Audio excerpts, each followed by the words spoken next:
Magandang umaga sa ating lahat mga kasulidrak. Isang panibagong araw na naman ang ipinagkaloob sa atin ng Panginoong Hesus Kristo. Isang panibagong pagkakataon upang maranasan ang kanyang biyaya, maranasan ang kanyang katapatan, at maranasan ang walang hanggang pag-ibig. Anuman ang ating pinagdaraanan, maging ito man ay kagalakan, pagsubok, pag-aalala o paghihintay, tapat ang Diyos na sumasama at gumagabay sa bawat hakbang ng ating buhay. Sa umagang ito mga kasulidrak, ihanda natin ang ating mga puso at isipan sa pakikinig sa kanyang salita. Isang tabi muna natin ang ating mga alalahanin at ituon ang ating pansin sa Panginoon. Hayaan natin ang kanyang salita ang magbigay sa atin ng pag-asa, naglakas, karunungan at direksyon sa ating paglalakbay sa araw na ito. Habang tayo ay magninilay, alalahanin natin ang Diyos ang unang umibig sa atin. Ang kanyang pag-ibig ay hindi nagbabago, hindi napapagod, at hindi nauubos. Dahil sa kanyang dakilang pag-ibig, tayo ay tinatawag ding magmahal, magpatawad, maglingkod, at maging pagpapala sa ating kapwa. Naway maging bukas ang ating puso sa tinig ng Diyos at hayaan baguhin niya ang ating buhay. Dalangin natin na ang ating pagninilay ngayong umaga ay magpapalalim ng ating pananampalataya, magpapalalim, magpapatatag ng ating pag-asa at mag-apoy ng ating pag-ibig sa Panginoon at sa ating kapwa. Pagpalain nawa tayo ng Diyos habang tayo ay sama-samang lumalapit sa sa oras na ito ng pagninilay at pananalangin. Purihin ang Panginoon. Samahan ninyo ako sa pananalangin. Aming mapagmahal at makapangyarihang Ama sa langit, buong puso kami nagpapasalamat sa iyo sa panibagong umagang iyong ipinagkaloob. Salamat sa biyaya ng buhay, sa iyong walang sawang pag-iingat, at sa iyong katapatan na bago sa bawat araw. Panginoon, sa oras na ito ng aming pagninilay sa iyong salita, inihahandog namin sa iyo ang aming mga puso at isipan. Alisin mo ang anumang pag-aalala, pagod o anumang hadlang na maaaring pumigil sa amin na marinig ang iyong tinig. Buksan mo ang aming isipan upang maunawaan ang iyong katotohanan at hipuin mo ang aming puso upang maisabuhay namin ang aming matutuhan. Maraming salamat, Ama, sapagkat ikaw ang unang umibig sa amin. Bago pa man kami lumapit sa iyo, ipinakita mo na ang iyong dakilang pag-ibig sa pamagitan ng iyong anak na si Jesucristo. Ang iyong pag-ibig ang nagbibigay sa amin ng pag-asa, nagbibigay sa amin ng kapatawaran at bagong buhay. Turuan mo kaming tumugon sa iyong pag-ibig sa pamagitan ng taos-pusong pagsunod, tapat na pagsamba, at tunay na pagmamahal sa aming kapwa. Puspusin mo kami ng iyong banal na Espiritu upang ang aming mga salita, pag-iisip at mga gawa ay maging salamin ng iyong pag-ibig. Bigyan mo kami ng pusong marunong magpatawad, mapagpakumbaba, mahabagin, at handang maglingkod. Naway ang aming buhay ay maging patutuo ng iyong kabutihan sa aming pamilya, sa aming mga kaibigan, at sa lahat ng aming makakasalamuha. Dalangin din namin na ang lahat ng mga dumadanas ng kalungkutan, karamdaman, pangamba, at pagsubok. Ipadama mo sa kanila ang iyong presensya at yakapin mo sila ng iyong pag-ibig na hindi nagbabago. Palakasin mo ang kanilang pananampalataya at punuin mo sila ng pag-asa. Sa aming pag-aaral ng iyong salita, naway hindi lamang kami maging tagapakinig, kundi maging mga tagatupad nito. Turuan mo kaming magmahal, sapagkat ikaw ang unang umibig sa amin. At naway may pakita namin ang pag-ibig na ito sa aming pang-araw-araw na pamumuhay. Ang lahat ng aming pasasalamat, papuri at pagsamba ay iniaalay namin sa iyo. Ito ang aming dalangin sa makapangyarihang pangalan ni Jesucristo, aming Panginoon at tagapagligtas. Amen. Ang ating pong pagninilayan ngayong umaga, mga kasolidrak, ay matatagpuan sa 1 Juan, talatang 4, kabanatang 4, talatang 11. Tayo'y umiibig sapagkat siya ang unang umibig sa atin. Pinagpala na po tayo sa pagkabasa at pagkarinig ng salita ng Diyos. Mga kasolidrak, unang araw ng buwan ng July. Di ba? Ngayon, July 1 na. Di ba? Tapos August. After ng August, Bear na. Di ba? Napakabilis ng panahon. Di ba, mga kasolid? Talaga namang ang bilis na tumanda ang tao. Ngayon, ang ating pagninilayan ay makikita sa unuhan. So, ang talatang ito ay isa sa pinakamalinaw na paglalarawan ng tunay na pinagmumulan ng pag-ibig. Hindi nagsisimula ang pag-ibig sa tao, kundi sa Diyos, mga kasolidra. Bago pa man natin siya makilala, hanapin o mahalin, na ipakita na niya ang kanyang dakilang pag-ibig sa atin. Ang ating kakayahang umibig ay bunga lamang ng kanyang walang hanggang pagmamahal. Ang pag-ibig ng Diyos ay hindi nakabatay sa ating kabutihan o pagiging karapat-dapat. Maraming pagkakataon na tayo ay nagkulang, nagkasala, o lumayo sa Kanya. Gayunman, mga kasolidra, hindi siya tumigil, no? Hindi siya tumigil sa pagmamahal sa atin. Sa halip, ipinakita niya ang kanyang pag-ibig sa pamagitan ng paglalaan ng kaligtasan sa pamagitan ni Jesucristo. Ito ang pag-ibig na hindi nagbabago, mga kasolidra. Hindi sumusuko at hindi naghahanap ng kapalit. Kapag tunay nating naunawaan ang lawak ng pag-ibig ng Diyos, nagbabago ang ating puso, mga kasolidra. Natututo tayong magmahal, hindi lamang sa mga taong mabait sa atin, kundi maging sa mga mahirap mahalin. Natututo tayong magpatawad, mga kasolidra. Natututo tayong magpapakumbaba.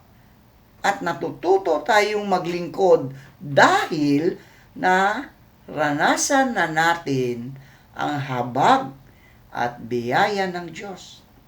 Ang pag-ibig na nagmumula sa Diyos ay nagiging lakas upang mapagtagumpayan ang galit, ang inggit, ang pagmamataas at ang paghihiganti. Ang pag-ibig na tinutukoy sa talatang ito ay hindi lamang damdamin. Ito ay isang desisyong isabuhay ang kabutihan, ang katapatan, at ang malasakit sa kapwa. Ang tunay na pag-ibig ay makikita sa ating mga salita, makikita sa ating mga kilos, at makikita sa paraan ng pakikitungo sa ating pamilya. Mga kaibigan, mga kapwa mananampalataya, at maging sa mga taong hindi natin kasundo. Kapag ang pag-ibig ng Diyos ang naghahari sa ating puso, mga kasolidrak, nagiging buhay na patutuo tayo ng kanyang kabutihan. Hinahamon din tayo ng talatang ito na suriin ang ating relasyon sa Diyos. Kung sinasabi nating mahal natin siya, dapat itong makita sa ating pagsunod sa kanyang mga utos at sa ating pagmamahal sa ating kapwa. Ang pag-ibig sa Diyos at pag-ibig sa tao ay hindi maaaring paghiwalayin. Ang pusong tunay na nakaranas ng pag-ibig ng Diyos ay kusang nagbubunga ng pagmamahal, nagbubunga ng kabutihan, at nagbubunga ng kapatawaran at paglilingkod. Sa mundong puno ng pagkakahati-hati, mga kasolidrak, galit at pansariling interes, ang mga Kristiyano ay tinatawag na maging mga daluyan ng pag-ibig ng Diyos. Ang ating pagmamahal ay dapat maging ilaw sa mga nawawalan ng pag-asa, lakas sa mga nanghihina, at pag-asa sa mga sugatan ang puso. Hindi natin kayang magmahal ng ganito sa sarili nating lakas. Hindi. Ngunit sa pamagitan ng Espiritu ng Diyos, nagiging posible ang pamumuhay sa pag-ibig na nagmumula sa Kanya. Naway lagi nating alalahanin na ang pundasyon ng ating pananampalataya ay hindi ang ating pagmamahal sa Diyos, kundi ang Kanyang pag-ibig sa atin. Dahil Siya ang unang umibig, tayo rin ay tinatawag na magmahal.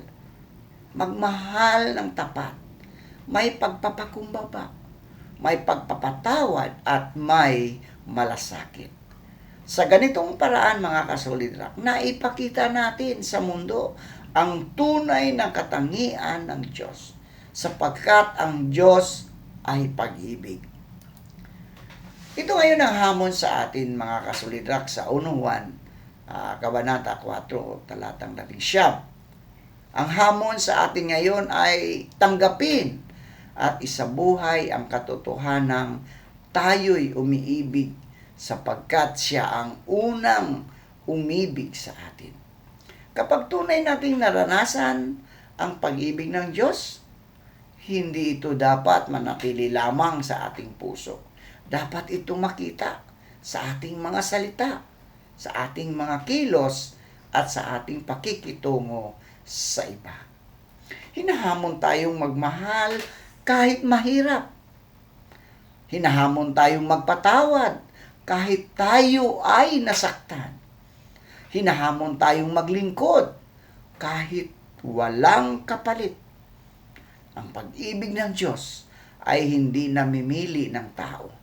Ito ay mapagpatawad, mapagbigay, at mapagmalasakit. Bilang mga tagasunod ni Kristo, mga kasolidrak, tayo rin ay tinatawag na maging daluyan ng ganoong uri ng pag-ibig sa ating pamilya, sa ating simbahan, sa ating paaralan, at sa ating trabaho, at sa ating komunidad. Suriin natin ang ating sarili. Mayroon pa ba tayong kinikimkim na galit, sama ng loob, o kapaitan? Mayroon bang taong kailangan nating patawarin o abutin ng pagmamahal?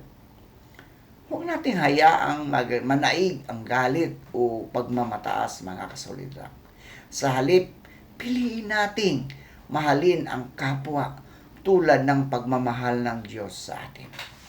Sa bawat araw, mga kasulidrat, no, gawin nating layunin na maipakita ang pag-ibig ni Kristo sa pamagitan ng ating kabutihan, sa pamagitan ng ating katapatan, sa ating malasakit, sa ating paglilingkod. Sa ganitong paraan, ang ating buhay ay magiging buhay na patutuo ng kanyang biyaya at pag-ibig. Sa araw na ito, mga kasulidra, gumawa ng isang konkretong hakbang ng pag-ibig. Magpatawad sa isang taong nagkasakit sa iyo. Magbigay ng tulong sa mga nangangailangan. Maglaan ng oras sa isang nalulungkot o magbahagi ng salita ng Diyos. Ipakita sa iyong buhay na ang pag-ibig ng Diyos na iyong tinanggap ay umaabot din sa iba. Tayo po ay manalangin. Aming mapagmahal na Ama sa Langit, maraming salamat po sa iyong banal na salita na aming napagbulayan sa umagang ito. Salamat sa paalala na kami ay umiibig sapagkat ikaw ang unang umibig sa amin. Ang iyong pag-ibig ang naging pundasyon ng aming pananampalataya, ng aming pag-asa at bagong buhay kay Kristo. Panginoong Hesus, naway hindi lamang manatili sa aming isipan ang aming natutuhan, kundi maisabuhay namin ang mga ito sa bawat araw. Turuan mo kaming magmahal tulad ng iyong pagmamahal. Isang pag-ibig na tapat, mapagpatawad, mapagpakumbaba, matiisin at handang magsakripisyo para sa kapakanan ng iba. Patawarin mo kami sa mga pagkakataong nagkulang kami sa pagpapakita ng pagmamahal sa aming kapwa. Linisin mo ang aming puso mula sa galit, inggit, pagmamataas at anumang ugaling hindi kalugod-lugod sa iyo. Palitan mo ito ng pusong puno ng habag, kabutihan, kapayapaan at malasakit. Dalangin namin nasamahan mo kami sa aming pang-araw-araw na buhay at sa lahat ng gawain. Naway maging buhay na patutuo kami ng iyong pag-ibig sa aming pamilya, sa aming mga kaibigan, sa aming mga katrabaho at maging sa mga taong nahihirapang magmahal. Gamitin mo kami bilang kasangkapan ng iyong kapayapaan at biyaya upang ang iba ay makakilala sa iyo sa pamamagitan ng aming buhay. Panginoong, ipinapaalala mo sa amin na ang tunay na pag-ibig ay nagsisimula sa iyo. Kaya tulungan mo kaming manatiling malapit sa iyo araw-araw upang ang iyong pag-ibig ang patuloy na umagos sa aming puso at maibahagi namin ito sa iba. Bigyan mo kami ng lakas na magmahal kahit mahirap, na magpatawad kahit nasasaktan, at maglingkod ng may kagalakan alang-alang sa iyong pangalan. Habang tinatapos namin ang aming pagninilay, ipinakakatiwala namin sa iyo ang aming buhay, ang aming mga pamilya, ang aming mga pangarap at mga alalahanin. Patuloy mo kaming gabayan, ingatan at pagpalain. Naway ang iyong pag-ibig ang maging ilaw sa aming landas at ang iyong presensya ang maging aming lakas sa bawat araw. Ang lahat ng papuri, karangalan at pasasalamat ay sa iyo lamang magpakailanman. Sa makapangyarihang pangalan ni Jesucristo, aming Panginoon at tagapagligtas, kami ay nananalangin. Amen.